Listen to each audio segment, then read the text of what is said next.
स्वामी जी, रोकथाम की बात तो हम कर ही रहे हैं, लेकिन जो प्लास्टिक शरीर में घुस गया है, अब इतने सालों से प्लास्टिक यूज कर रहे हैं, अब तक तो पता नहीं कितना प्लास्टिक शरीर में जा चुका है। उसके अलग अलग बॉडी ऑर्गन पर पड़ने वाले साइड इफेक्ट की एक बार बात कर लेते हैं। ये माइक्रोप्लास्टिक खून में मिलकर ब्लड वेसल्स को जाम कर देता है और इससे हार्ट अटैक की संभावना बढ़ जाती है। तो ब्लड का सर्कुलेशन नॉर्मल बना रहे और इसके लिए खास तौर पर योगाभ्यास के साथ साथ आयुर्वेदिक उपाय, स्वामी जी दोनों बताएं।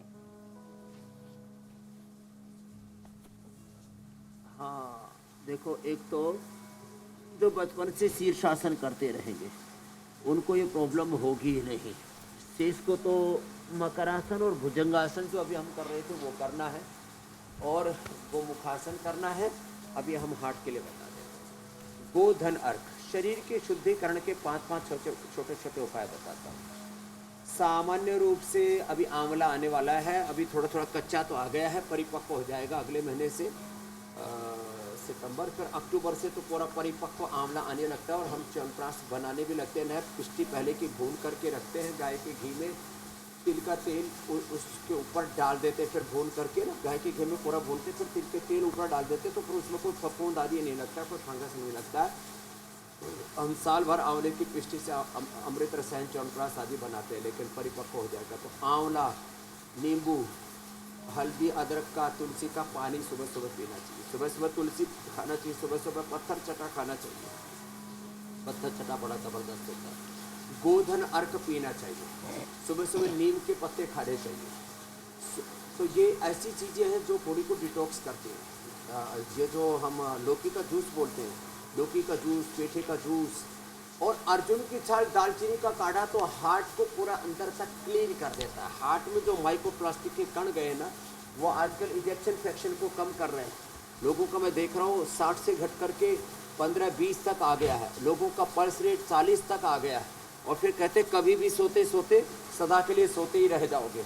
तो ये अर्जुन की छाल, दालचीनी बहुत ज़रूरी है अंदर से हार्ट को कि हाइजीन के लिए, उसको शुद्ध करने के लिए, उसको शुद्धिकरण के लिए, अंदर से जमा हुआ कचरा उसको निकालने के लिए अर्जुन की छाल, दालचीनी, इसका काढ़ा पिए। खाने के बाद अर्जुनारिष्ट और ज़्यादा हार्ट कमज़ोर हो गया है तो खाली पेट कार्डियोग्री, खाने के बाद हृदयामृत या अर्जुन घनवटी। और ये जो गोमुखासन है, ये दोनों तरफ से ऐसे किया जाएगा, गोमुखासन। और गोमुखासन के साथ साथ 3 अभ्यास और बताते हैं, ये हार्ट के लिए बड़े अच्छे होते हैं। प्राणायाम तो करना ही सो करना है, और जितना भी हो सके वेजिटेबल, फ्रूट्स, सलाद, इनका ज़्यादा सेवन करें। एक, फिर दूसरा देखो ये ऐसे, ये फिर एक देखो ये ऐसे ऐसे, ये बहुत अच्छा है हार्ट के लिए, ये ऐसे। अब बात तो छोटी सी है कि आपने ऐसे स्कंध संचालन किया, कोहनियों को यूँ गोल गोल घुमाया, कंधों को गोल गोल घुमाया, और फिर ये गोमुखासन किया। और जो इतना भी न कर पाए तो अनुलोम विलोम तो बहुत ही, और फिर ये भी नहीं किया तो फिर क्या किया? जरूरी है हमारे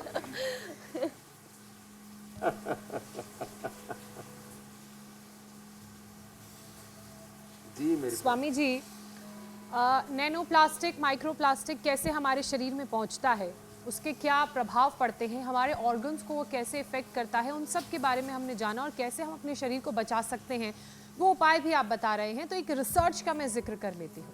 स्वामी जी, रिसर्च ये बता रही है कि शरीर में घुसा ये माइक्रो प्लास्टिक दिमाग तक पहुँच गया है, और ब्रेन में तो इसके 20 गुना ज़्यादा बारीक कण हैं जो मेंटल प्रॉब्लम्स को बढ़ा रहे हैं। स्वामी जी, प्राणायाम का सेशन तो लास्ट में हम करेंगे, लेकिन अभी के लिए दिमाग को हेल्दी बनाने के लिए यौगिक और आयुर्वेदिक उपाय का एक पूरा पैकेज बताइए, ताकि जो 20 गुना ज़्यादा छोटे कण हो गए हैं उनसे कैसे निपटा जाए। दिमाग में उनका हवन कैसे कराते हैं? शीर्षासन जो अभी कर चुके थे, ये सर्वांगासन बहुत ही ज़बरदस्त है। सर्वांगासन ये बहुत ही ज़बरदस्त है, और सर्वांगासन में आप ऐसे पाद संचालन कर लेते हैं तो कई तरह की और भी एक्सरसाइज हो गई।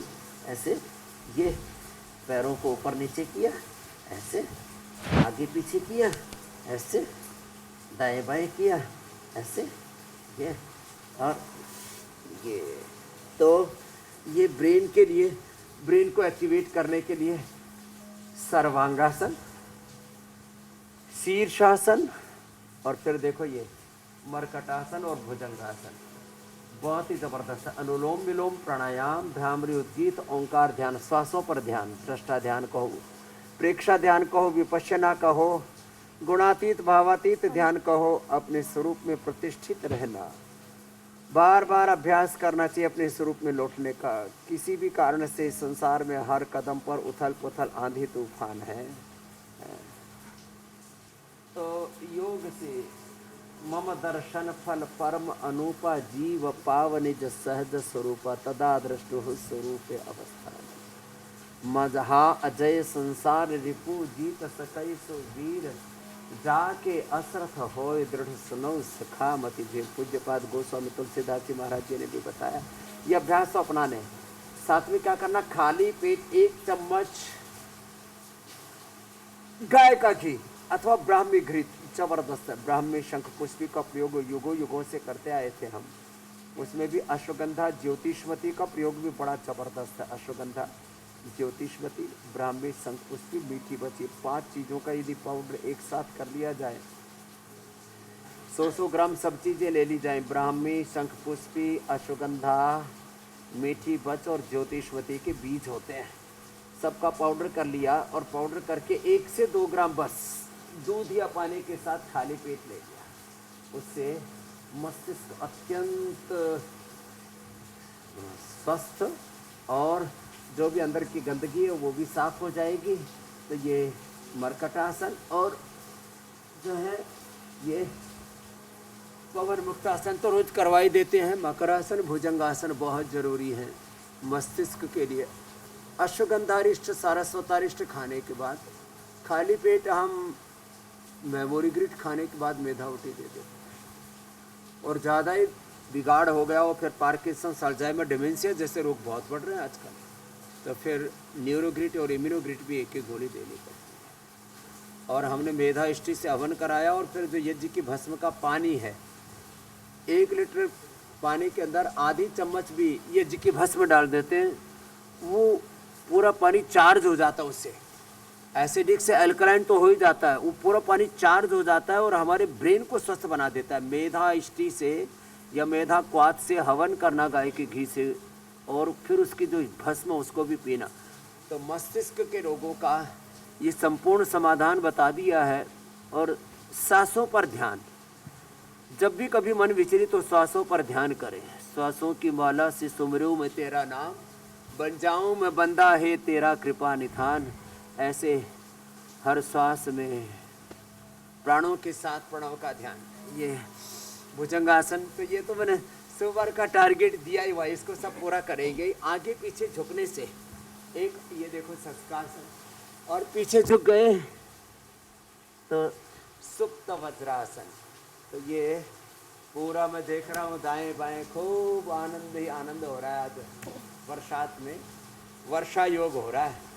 यहाँ कम वर्षा इस बार, बस कहीं कहीं तो देश में बाढ़ अभी तक भी चल रही थी।